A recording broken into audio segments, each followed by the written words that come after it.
Hey mate, how's it going? Yeah, good. You? Yeah, mate. 2 out of 3 asleep, 2 out of 3 in bed, getting their Zeds in.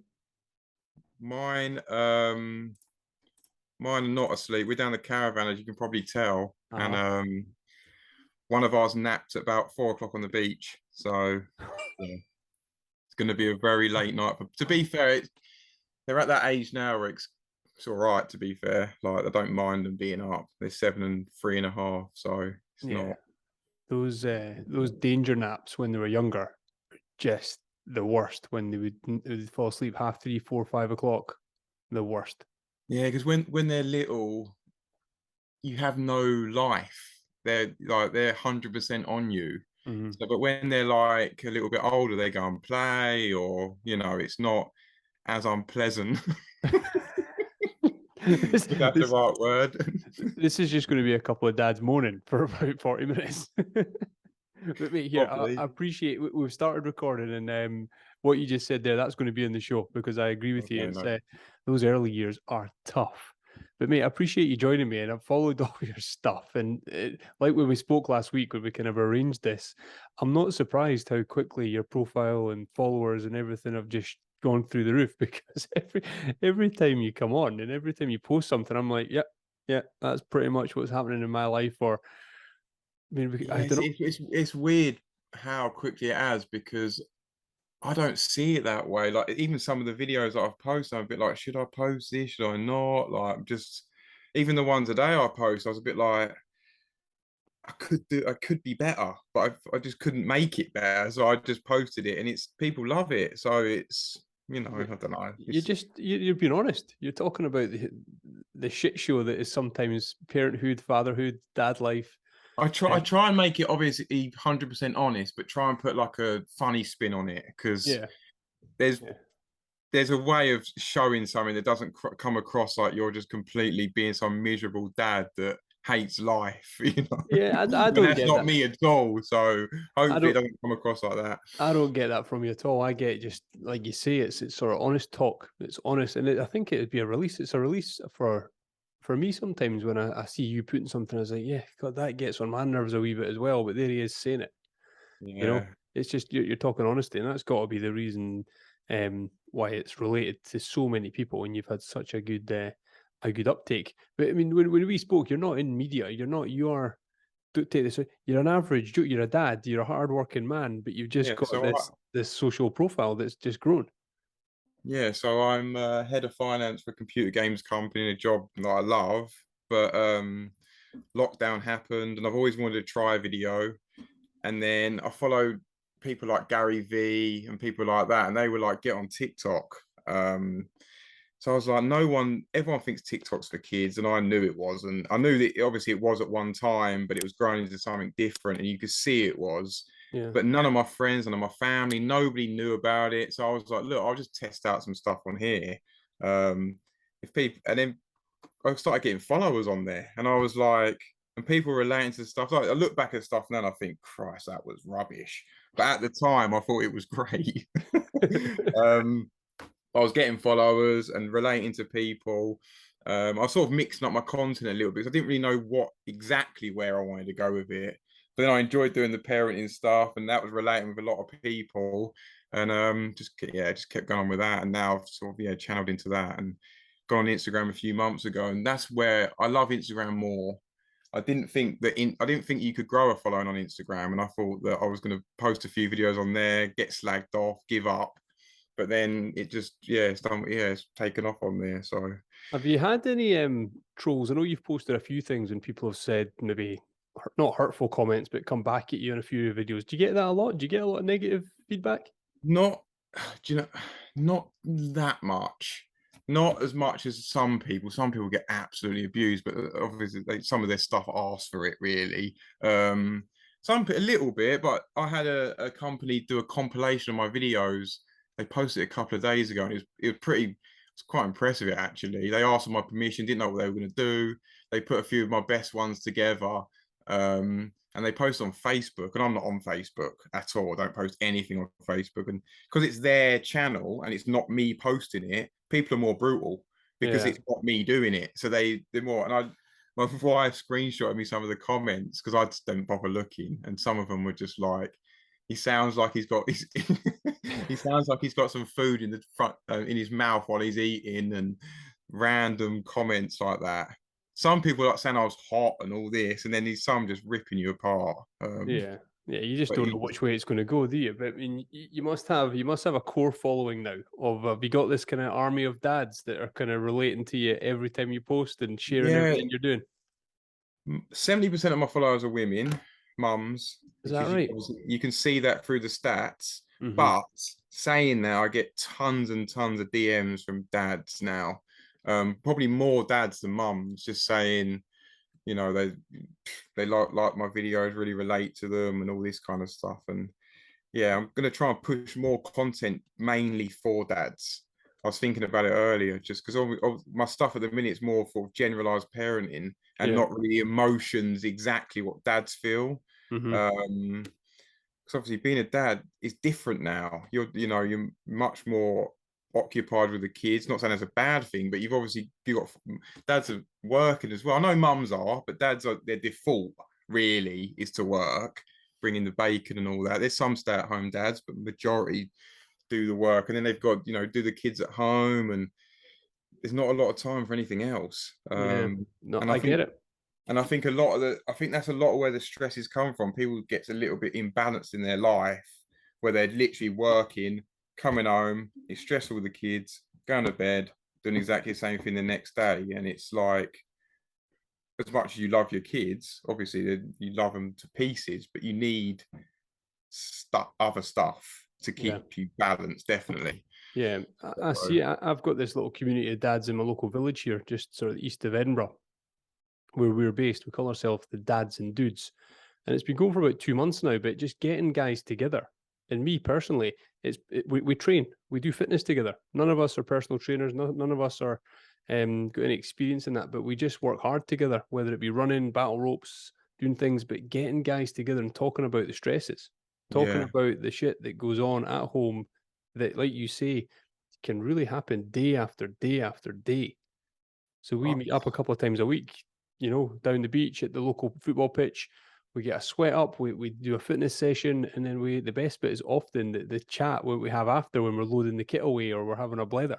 We start yeah, taking the mick out of each other or telling each other what's going on, talking about vasectomy, talking about actual dad things that are bloody happening and what actually happens in that operation. You know, I know. it's Yeah, hilarious how we've all sort of adapted to. Maybe we've been missing that. Is that COVID? Is it the pandemic? Is it just we're just our heads are down and we're getting through life? I think I don't know. I think sometimes you get stuck in a rut. Like I think that's where the page and the social media has been so good for me. It's like a creative outlet, and you must find that with the podcast and stuff that Yeah.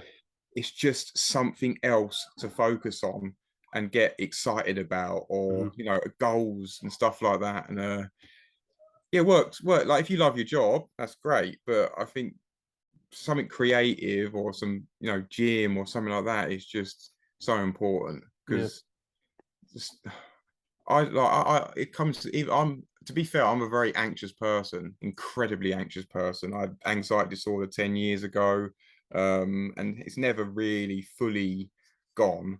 So that's why like when I come down the caravan, like, it just all kind of goes. There's less stimuli here. It's just like you watch my videos and you probably think I'm really, really confident, and I am fairly confident, but I'm so anxious. What, Like every what, time I what sort of things? What would make you anxious or worried about? Or just because having an anxiety disorder, you just have too much adrenaline in your blood, really, and you like your amygdala. Is that the word, amygdala or something like that? It fires too much, and most days I'm all right, but it's still like stresses will. I'm a massive worrier, and that's why even like one heavy night out, I'm gone for about 2 or 3 days.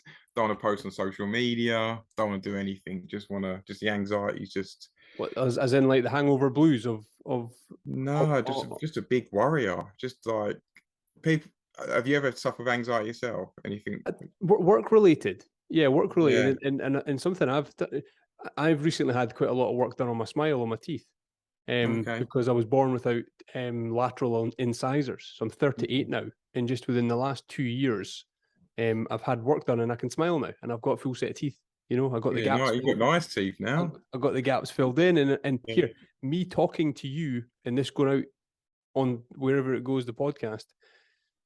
I mean, for 37 years, you will not find a picture of me smiling anywhere. And that's Really? through rugby team photos, my wedding pictures. I am not showing teeth. I've never shown teeth. My anxiety to never smile was my entire life. Yeah. And it was when my daughter, her teeth, I didn't know teeth were hereditary. I had no idea. And my daughter, they're coming in now. She's got her full teeth now. She's 8. It looked like she might not have the teeth that I didn't have, that I was born without. Right. And I thought, I've got to do something about this now. So if she needs to get work done, she's seen dad go through it. Yeah. You know, so I've been through it now and we're at the other end, and I'm delighted I did it. Why I didn't do it years ago, why, I have no idea. I just lived with every day I would not smile. You know, Yeah. would not show my teeth anywhere. So that anxiety and what I do with podcasting and hosting stuff and corporate events and things, I'm constantly on stage. There's constantly cameras. There's constantly a microphone in front of me. Mm. I think people will constantly look at my mouth. So yeah, I've Yeah. battled anxiety for many, many years, mate. And I started talking about it more within the last year. Yeah. So I get where you're coming from. Yeah. Did you open up and talk about it? Did you know you were suffering from it, or how Oh man, did I you? was bedridden. I was bedridden, like 10, like 25. No, yeah. Before I had kids, just got to a point in my life where it's a weird thing. I was just my mind just worried about just worrying 24/7. All the weird symptoms that come with anxiety. Experienced all that for a good proper harsh for a couple of years, and then um, I still get it now and again. I mean, today being here, everything feels like a breeze. But even before this podcast, I was nervous. I don't know whether that's a good or bad thing, but I'm just off the toilet. I'm nervous before every single show. There's nerves yeah. in me, uncomfortable. How's this going to go? I don't know this guy. Is he going to be all right? You know, am I going to, what if he stops talking and I've not got another question? Every time. So yeah, there's another bit of anxiety I have. This will be like the 225th show. So I've been nervous 225 times doing this bloody show. Once we Yeah, get into it, I love it. You yeah, know, yeah, yeah. and you end up speaking forever. It's amazing the things you worry about that don't turn out as bad as you think they might be. Yeah, I know. That's what I do. I just every time I post a video, I think I've done 800 videos on TikTok, something like that, and I still worry every single time before I press post, and then get nervous before, and then you're looking at your notifications and looking how it's doing, and you kind of know within the first hour or stuff will people like it, and then your mind's telling you if they don't like it, take it down. People can't see that, it's crap, all this kind of stuff. And now I just fight against that because I just go, no, look, we put that on there. If it's not great, leave it up there. It's something to grow, like learn from in future videos, all that kind of stuff. It's interesting that with that being bedridden and having that having anxiety, that you put yourself so out into the world. You know, you kind of give yourself it a wee bit, and I'm going to throw that at myself. When I didn't ever want to open my mouth and be photographed, I would put myself in positions. Yeah, because this doing this podcast is out of my comfort zone. I've never done a podcast ever. Never done anything like this really. Obviously I do my videos, which I'm fairly comfortable with now, but you've got to be uncomfortable to grow. If you're Yeah, just going to keep doing the same stuff every day, you're not going to improve.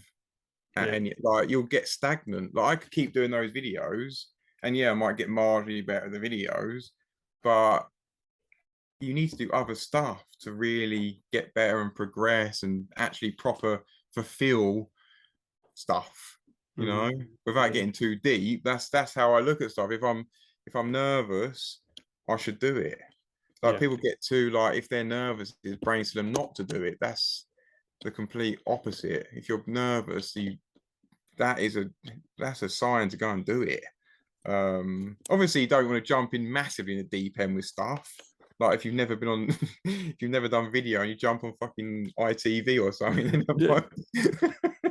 but like, You get just banned. You just get a good banned. just a good level of growth. That's kind of the way I look at it. I've always been massive on self-development. Always, probably about. I know I watch too many of these gurus kind of people on Instagram, but there's a few I really follow. And often do. I often do what, learn from all that, read a lot of books, try and read a couple of chapters a night. A couple of nights I miss it, but I do really into that stuff. Yeah. And that You mentioned Gary Vaynerchuk. Who, away from him, is he the main one you follow? Who are the give me two people that you there's really like? actually a guy that's semi-popular. I think he's got a guy called Jamie Alderton, and he's into like fitness. I've had him on the show. Yeah, Jay Alderton. Have you had anyone here? Yeah, he's been on. Yeah, he was on. He was in during COVID. Yeah, if you go back about 100 episodes, Jay was on. Yeah, yeah, it was interesting. Absolutely love. Like I followed him. I probably followed him. I reckon maybe 10 years, Yeah, and I still, even today, I'll get and I've done his stories pretty much most mornings, and he just, don't know, just makes your day better in a way, and it gets you fired up for stuff. He's the one. I would say he's the one, and he promoted because he used to follow Gary V. yeah. And then I started watching Gary V. Gary V. I didn't really take to at the start, but yeah, him. Tony Robbins a little bit at the start, but yeah, only I don't. You only really want to follow 2 or 3. Otherwise, Yeah. there's just so many mixed messages coming at you. Everyone's saying different stuff, and you say, look at something that resonates you and just stick with that. So, There's a guy. I'll send you a link if you've never heard of him. He's an American guy called Jesse Itzler. You ever heard of Jesse Itzler?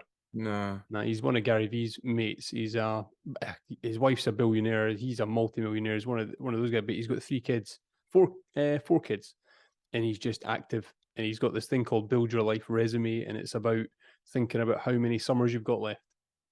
yeah, Just that sort of thing. When you break things down to like real kind of actually, I've maybe only got 40 summers left, 50 summers left. How am I going to use these? And he actually looks at things just not strategically, but just sort of looks at them at real life, writes them down, and says, "What are you going to do to change your life this year?" yeah.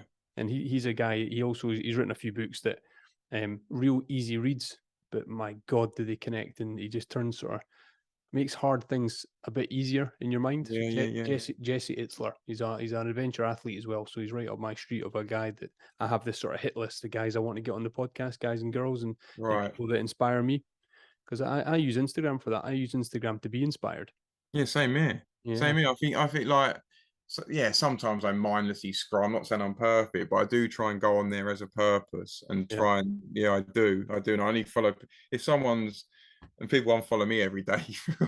I get about 400 or 500 a week unfollow, so it's fine. If someone's annoying me or they're not bringing you value, just unfollow them and just get a good follow list of people who are inspiring you every day. You move on. You've put a few honest posts out recently about fitness, maybe a picture of dumbbells and things like that. And you said, "Is that recent?" You said you'd fallen off the wagon a wee bit. You can see your tits and all that sort of stuff. So what was it? I saw some picture of me in lockdown, and I was still proper on it in lockdown. Do you know Joe Wicks? Obviously heard of Joe Wicks. Yeah. Everyone knows that guy. Yeah, so I was even doing his bloody fitness class in the morning at one point, and I was proper into it. And I look at pictures now, and I was in very, very good shape, and I've always been in semi decent shape.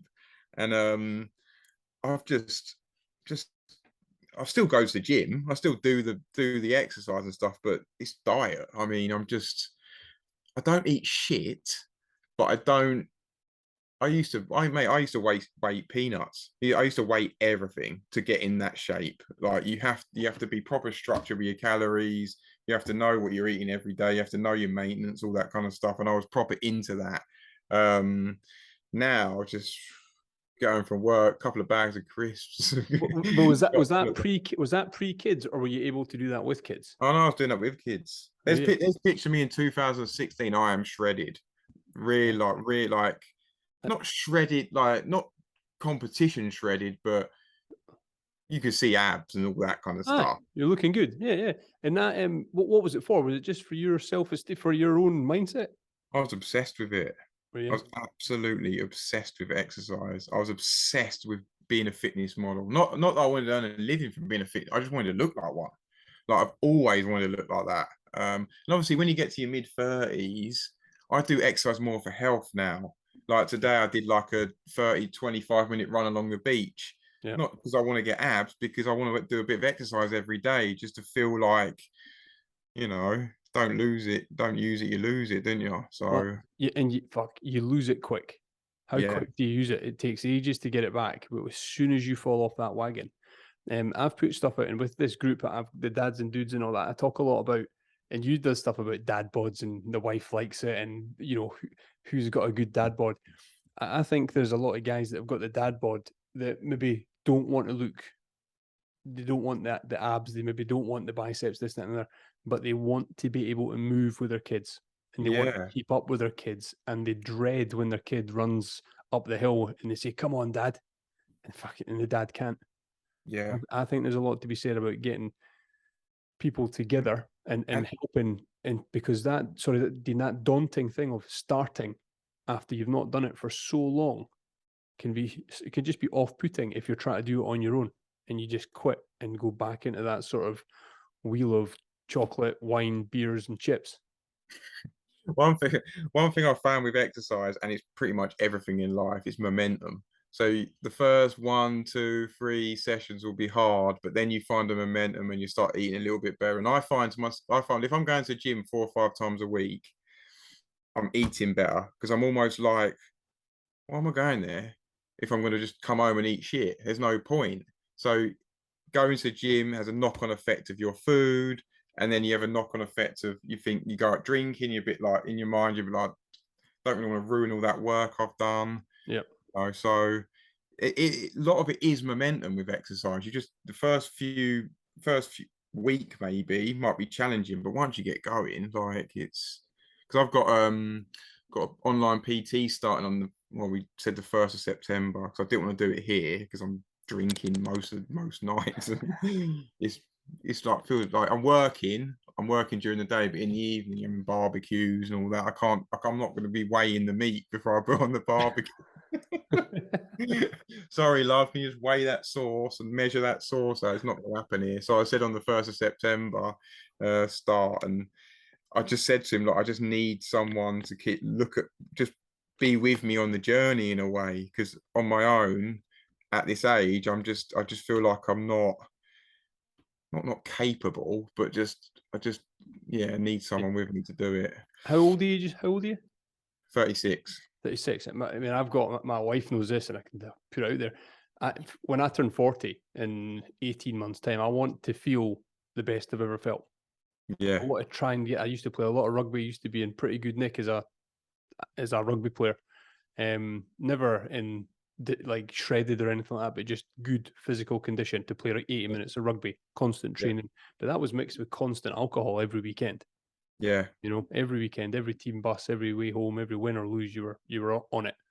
So I don't drink anywhere near as much as I used to. But if I can get to 40 and feel the best, the best that I have, as well as that lets me keep up with the kids, lets me keep up with everything that's going on. That's quite important to me. That's quite a big challenge. And I yeah, think definitely, guys definitely. guys need to put challenges out there, set challenges, and get help to get there. Don't try and do it alone.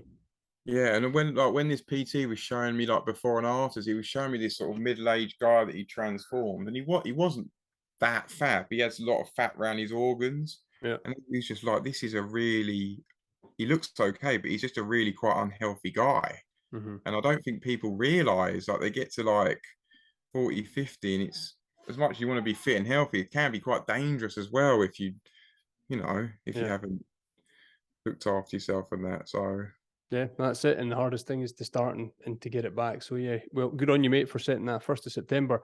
My only bit of advice would be is get out yourself a couple of days before so that first one isn't a fucking shock.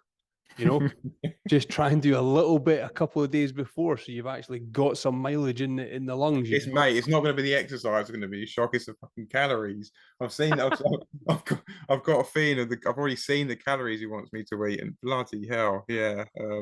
I eat that for breakfast. What are you at breakfast? I'm an eggs guy, and off very cereal. What are you like at breakfast? Are you quite good at getting up and getting food for the day, or do you skip it, or is it whatever's? I was doing, yeah, at the minute it's kind of eggs is my go-to. Yeah. Oats, I have oats with protein shake if I'm proper involved in it. But I like omelets with like chorizo and all that kind of stuff. But yeah, normally I was doing intermittent fasting for a bit where you sort of skip breakfast and you have your first meal at like 1, 2. And to be honest with you, I would recommend that. Because at one point I was able to fast for like a day. So I wouldn't eat for 24 hours. I got really into it, and the energy I had from fasting is absurd. Like I would say the first week was kind of really tough because your body's like changing, it's used to eating. And then I got to a point where I was like, the energy I have is just, it was absurd at one point. I was like, but again, just fell off the wagon because once you fall off that, you've got to go back through that transition stage for your body. And the first couple of weeks is hard. You fucking starving, like you're ready to eat anything at 2 p.m. Like That's the tricky part of the day, 2, 3, 4 p.m. And I often struggle on the car journey home. I've got about a 25, 30-minute drive from work to home. Yeah. See, getting through that without stopping for something to nibble on, a bar of chocolate, a bag of crisps, something like that. That's a tricky one. That time period. There's lots of little. But I know, but I also think a lot of people with diets, and I see this a lot, they do all or nothing. So they're like trying to cut out certain foods and cut out sugar, and they're doing stuff that you're not going to stick with for unless you're not going to stick with for years and years. Like there's no point in cutting out chocolate completely if you like it, because you're just not going to stick with that for 30 years. That's the truth. I can't. Yeah, I've tried it. It lasts about 15 minutes before I'm in the co-op. It's like me and wine. It's like flipping hell. Wine's my enemy. I tell you. There's a running joke with the guys in the village that on usually a Saturday or Sunday night, if you go to the co-op at about 7 or 8 o'clock, there'll be a few dads in there just lining up the chocolate bars. Getting stocked up for a movie and a cup of tea, and it's like fucking, we're all doing the same stuff. You feel guilty. You're sneaking around up to the shops. Fucking good time. I don't know what you're like, but we're quite. I wouldn't say we tend to drink probably one night in the week, maybe sometimes more, down or more, and definitely at the weekend, definitely. Yeah. I'm not. I'm kind of certainly back in the rugby days. It was binge drinking. My late teens into 20s, it was Blue Wickeds, it was Jaeger bombs, it was vodka Red Bulls after the rugby, in the rugby club, the drinking games, all that sort of culture. Went right through it. I was shocking it down in pints in my younger years, so that was always tricky. To get, when you're in a boat race and you're the guy that's choking on a pint and your team loses and you've got to drink another one. Fucking hell. So that was bad. But no, drinking. I went 3 years without drinking. Right through COVID, I didn't drink, believe it or not. That was something I've never really drunk at home unless there's a big occasion. Yeah. But I do drink a bit more now, certainly. But mate, it was the hangovers in the morning. The kids would lose out because daddy was hungover. That's what I found. The kids ain't good with hangovers. I think they need more respect. Yeah, they need to take a time out when dad's struggling big time. They need to realize, a headache. I can't parent at the minute. Fend for yourself. But that's that's all that. Yeah, hangovers. That's the worst part, obviously. So I just try and have a couple, 2 or 3, so you don't get to that point. Yeah. No. Yeah. Like things like that. I was still going to the zoo. It was like absolutely no chance dad's hanging. That happened. Times that you promise a kid, I'll go to the zoo tomorrow, it'll be great. And then one turns into 2 and then you end up the town.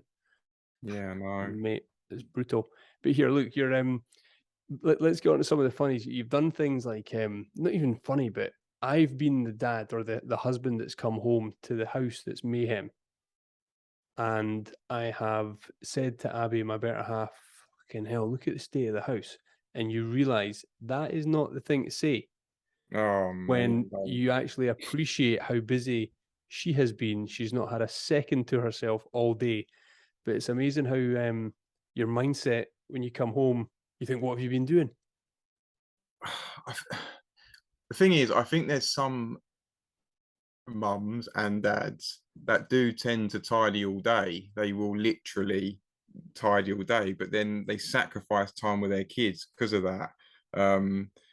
My wife isn't one of them. Neither is mine. Mine is all in with the kids. It and is and and all day. I was worse when we just had one. Like, I used to come home and I just hate mess. I think I find mess probably in the top three things hot difficulty of parenting.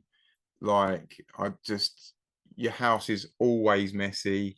Constantly, um constantly, and I just constant, constant and washing. yeah, and it's just, yeah, always messy, and I can't handle that. So but now I get home, and what I try and do is what we try and do is we try and have different jobs. So I tend to hang the clothes up, because one source of mess in our house is clothes. They're Mhm. fucking everywhere, like just in every bloody room. I think I did a video about it, and yeah, that was the honest truth. They're just everywhere. So now I'll try and come home or at the weekend and put a lot of clothes up. I do bins. I keep the kids' room tidy, and then Sarah, like my wife, likes to do like the kitchen and area, so you try and do it like that. Yeah, But you fall off the wagon a little bit, and the house is complete carnage. It just is. I get comments on my post like, "Oh, make the kids tidy up. Get the kids," like a 3-year-old. Like, what are you on about? yeah. What 3-year-olds tidy up? How do you Oh, train these 3-year-olds to tidy up? yeah. Does anyone know? No, mate, I don't. I mean, I don't. My kids are now 8, 7 on Saturday, and 5. Right, And similar then. the oldest, Skylar, she's getting good. She'll unload washing and she'll do bits and pieces and help out around the house. She's quite good like that. But there's days that she just won't. There's Yeah, days where the back chat will hit, and you're like, "Geez, when did she learn that?" And sometimes you're quite impressed with the responses that you get. They yeah, they, they sort of blitz you with a really thoughtful response that takes the wind out your sails. You think, "Jeez, fine, off you go. I'll do it myself." You yeah, I know? know. And it kind of grew up from nowhere. Like, we had a situation even today. My eldest is 7, nearly 8, came back from the beach. She was like, "I'll do my own shampoo and conditioner." She's never done that before, but it just came out of nowhere. We're in the shower, wanted to do it herself. And I walked out to my wife. I said, "I was actually quite impressed with that." we had Like, we because we're quite hard on her, because we've got a younger one as well, so they're both girls. We kind of expect her to be the older one, more mature one, but we've got to remember she's only 7 as well. yeah. And we've got a problem because they're 7 and 3, both girls. The 3-year-old always wants to play with Daisy, our eldest one, and you can't. It's a massive gap. Like, Yeah. they just don't. So I kind of wish we had them a little bit closer together, so I'd play a bit more. But Yeah. I said that to Skylar tonight. I said, luckily the boys are asleep. I got them to sleep. I said to Skylar, look, if the boys don't go to sleep, if they come downstairs, you take them in there and let them watch a bit of TV while Daddy does his podcast. She's 8. yeah, I'm telling her to like be mum to her little yeah, brothers, and she's up for it because she's getting to stay up a wee bit later tonight yeah. because she doesn't want to go to sleep. And I said, well, if we can get the boys to sleep, you can watch a wee movie or something while Daddy does his podcast. How old are the boys, did you say? Hunter, he's 7 on Saturday, and Rocky, he's 5. Okay, So yeah, they're a proper team. They're close together, those two, Rocky and Hunter, yeah. and they're in the same football team at school, and they're into the same things. And there's quite a good bit of rough and tumble with them. You know what I mean? They're good lads, proper boys, So chancers. what was going from 2 to 3 like? Oh, you're Different asking or me. not? Oh, sorry, two. I thought you meant ages. Two. Yeah, Yeah, no, game yeah, no, changing. no. So going from 2 to 3, going from 3 to 2 kids. Well, the car had to change. Nothing comes in fives. You've got to buy double of everything, mate. I love them all to death, but Christ, it's a change. You know, Yeah. 2 to 3. It's also even granny and parenting and babysitting. It's a Don't game want to know, change. do they? It's a game changer. Bet they don't want to know. No. To be fair, we do get good help. I Yeah, can't complain there. But it is when you hand over 3 children, yeah, for a night out or come and help. We've got an appointment or this, that, and the other. It's 3 different personalities. It's three. yeah, Two of them could be great one day. One of them has a tantrum and it lasts for 3 hours. You know, it's not as easy to ask next time for the help. And I think yeah, that's what all parents go through. But yeah, 2 to 3 was a big one. We always planned 3. I'm an only child, and my wife, she's one of 3. So having 3 was always the plan, and luckily it happened, and they're all healthy, and it's full on though, mate. As you know, it's yeah. it's it's Yeah, my wife's dead against having another one, and we don't.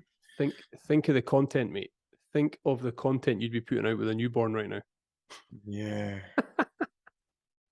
yeah. That's something to weigh up. Actually, I haven't thought Think about of the that. think of the baby brands, the nappy companies that would be coming to you. I've heard of people buying followers, but having kids to gain followers, I don't. Run that one past the missus. That is a new strategy I'm not familiar with. You're gonna have baby food companies, all sorts of things, try to sponsor you, product placement and all that. What's that been like? You mentioned on the phone when we caught up. Have you had businesses and people reach out to you because you've got this audience, Yeah, this squad of parents following you?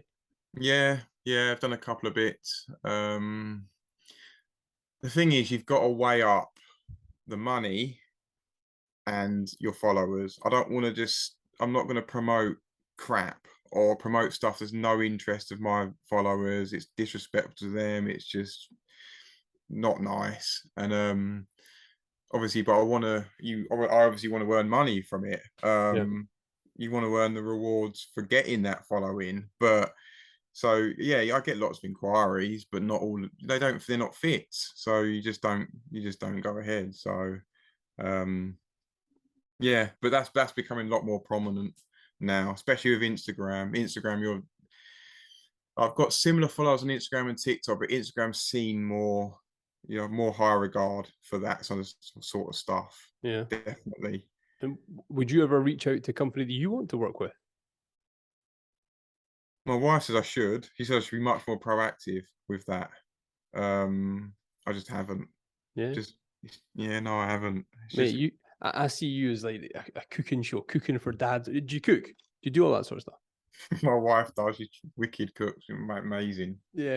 So Just she just does all that. just with the stuff you do, there's so many. I always like to when I look at my guests and sort of research and look at their videos and things. I was like, yeah, this guy's got the potential's there for you to go down many avenues, isn't it? I Because don't know. I just don't see myself that way. I don't know. Like I just yeah, I don't. It's very difficult to judge your own content. Obviously I know that people like it, but yeah, it's difficult. Yeah. Just, you just posted you posted recently, obviously, was it your trip to Wales to where you are now, the traveling with kids, yeah. and you nailed it. You I absolutely was nailed it. actually, do you know what? Do you know what? I done that. I was doing that vlog. I took so much content for that vlog. I literally filmed bloody everything. Yeah, because I've never really done vlogs. I said to Sarah, I think it'd be quite an interesting one if I could get this right. And then I got all the material that night on the journey down. I woke up in the morning, I was excited to put it all together. I literally the first thing I did, I grabbed my phone, get all this material, put it together, and I've done it. And Sarah, my wife, went, "You can't post that, it's boring." And I went, do you know what? That's a challenge now. That's a complete change. So I've condensed it a little bit more, made it a little bit more sort of watchable. And then I've done a voiceover and I wrote the voiceover with every scene. And people really liked it. And I was like, ha, that was that Hey, was a good one. it's relatable. It's Yeah. that traveling through the night and long distance with kids in the car is it's brutal. It can be Yeah. really stressful when the kids. It's tough for the kids. That's what we forget. It's tough. It's boring for them. One thing I didn't do on that vlog, and people did ask me in the comments. So when we actually arrived, although they were asleep, the 3-year-old was pretty much up till 2 in the morning. Yeah. I wasn't really dealing with it much. I was like asleep, so I didn't get any footage, but my wife was, and yeah, so she slept a lot of the way on the way down, but because she woke up pretty much as we arrived, and she's excited about the caravan, she was literally up till 2 in the morning. My 7-year-old was old enough to know just go back to sleep. Yeah. But yeah, 3 year olds up. And that's, I saw people commenting about the transition from car to bed. That should be an Olympic sport, trying to keep kids asleep, out of the belt off, don't shut the door behind you. Forget taking your shoes off in the house. Just get straight in, straight to yeah, it. no. Sometimes we can. Sometimes you can transfer them. Sometimes you can't. I think a lot of it depends on the stage of sleep they're in. If they're like proper deep one, you can. Yeah. You can, but it's hard. That's hard to judge before you start moving them out of the car. And I was laughing. I don't know if it was a recent one or a long time ago. And I've had this lots of times. My wife's had it as well. When one of them's coughing a bit, and this, that, and the other, and then something's not quite right, and they start being sick. And it's like the way you described it. I've had it when your wife's out and they're asleep, and you've got like your dad time. You can sit, you can Yeah, chill out. You've got that. It's your own time. But one of the kids is like, "Not tonight, Dad. I'm going to spew everywhere yeah, in the projectile," and you're trying to. It's in your t-shirt, and you're trying to hold the rest of the sick, and then you get to the toilet and they do that. Then they don't settle. Then you've got to clean all the toys. You were right. What was it you said? You had to shampoo Barbie's hair. I remember that night so well. Yeah, Oh I've got. mate. I've looked. To be fair, I quite enjoy having them on my own now because I'm much more proficient at it. But I used to get really nervous because I've never didn't do it that much, but now I've done it a lot more, and now I've sort of got my own system. Um, yeah, and once you put them to bed, you've got your little bit of your own time. And I like, as much as I love being with my family, I love being on my own as well. I love that little bit of alone time you can sometimes get. Just 100%, need it. 100%. My Abby, she's out tonight. She's along in the next village with some friends, and I don't ever mind if she says, "Oh, can I go? Oh, I'm going to go and see so and so." I think I know she does. If I say I'm going to go out with the guys, or I'm going to go for a swim in the sea or this, then she likes her own time. We need that. It's kind of what you touched on at the start. You lose your kind of identity a little bit in your own definitely. time to be your own person. So I'm all for that when Abby says, not all the night, not all the time, but when she says, I'm probably going to go out Wednesday, fine, no problem. Because I think I've got my routines down to a bit of a fine art as well, how to get the kids to bed and what she likes compared to what he likes and what you need to do, mate. Yeah. I'm with you there. We do this thing where we do like, so go for walks most of the time individually now. So I'll get home from work. It's easier in the summer, it's lighter and it's nicer. So she might go for like 45-minute walk, and then I'll go for one after. Just sort of, I just love walking. Mhm. Especially down here. I just find it just clears my mind, and yeah, just it's an underrated exercise. People think it's a waste of time, but it's definitely not. And do you walk with music on or podcasting or anything like that? Or do you? Sometimes, yeah, Yeah, bit of yeah, both, bit yeah. of both. Because I've got this thing that people, we're never bored. Like, humans hate boredom, but creativity comes from boredom. So if you do a lot of research on it, people aren't creative or don't let creativity come because they don't let themselves become bored. Like, if you're in a queue, people look at their phone. If you're waiting to do anything, you look at your phone, you try and distract yourself by technology all the time. And I've been doing lots of research on it. And if you're in a queue, just be bored in there. Just stand there, bored, shitless for 20 minutes, 10 minutes, whatever. And just ideas, and your mind finds a way of not being bored. So it will just come up with all this creative stuff. And some of my best ideas for my page have just come from being bored. Mate, you touched on like things around the house. Hoovering and the grass outside are two of the things I do in the house. Yeah, They are two of my most productive times. yeah, When I've got the earphones or the ear protectors on for it's a big petrol lawnmower thing we've got, so we put an yeah, ear yeah, protector yeah, on, yeah, and I can't hear the kids. I can hardly hear the lawnmower, and it's just myself. It's too loud, the lawnmower, to put music on. That and hoovering in the house, I can come yeah. up with. I'm going to go after that podcast guest. I'm going to go after that at work. I'm going to start that. I hear what you're saying, mate. I completely agree. Like I I think people need to do less. Do you know, like, it's all like you need to work harder and all this. I find I'm better if I'm actually not working less, just having my main jobs in my day and focus on them and doing them, and then allowing because people like to be busy, don't they? They think if they got their phone checking their email every 5 minutes, that's productive. It's not a bollocks. Like that doesn't. All that does is you get dopamine rushes to your brain, and you get lethargic, and your motivation's low. I feel like people need more downtime to be more productive. That's kind of what works for me, definitely. Without being like, obviously, without just sitting there doing nothing, eating chips all day. There's a balance, but yeah, definitely. no, it's using your time wisely, not just wasting it like you say in a queue. You don't have to waste your time in a queue or cutting the grass or hoovering the house, ironing shirts. That's another one. Yeah, pretty boring and mundane, but it's crazy where your mind goes to. yeah. You know. Good, mate. We could go on. I know I said I'd keep you for sort of 45 minutes. Huge fan of what you're doing, mate. I really am, and thanks for getting back to me. I really appreciate it, and I think you're going to go from strength to strength, and you're going to do great things, mate. Thank you. No, thanks for having me on. I've loved it. Lovely. No, it's been great, mate. And I'm going to send you that Jesse Itzler. He's worth having a look at. And for anyone, your fun dad Dean, it's TikTok as well. Exactly the same name. Yeah. Same name. Yeah, so I urge everybody to go and check out what you're doing because it's awesome, mate. So really appreciate it. Good to see you, pal. Cheers, mate. Thank you. Cheers. Fire! Go!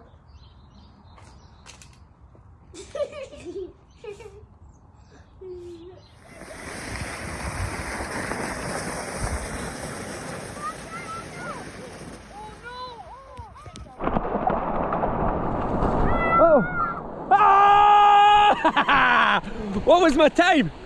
5 seconds. 5 seconds, I made it. Rocky, was that okay? 1 1 second.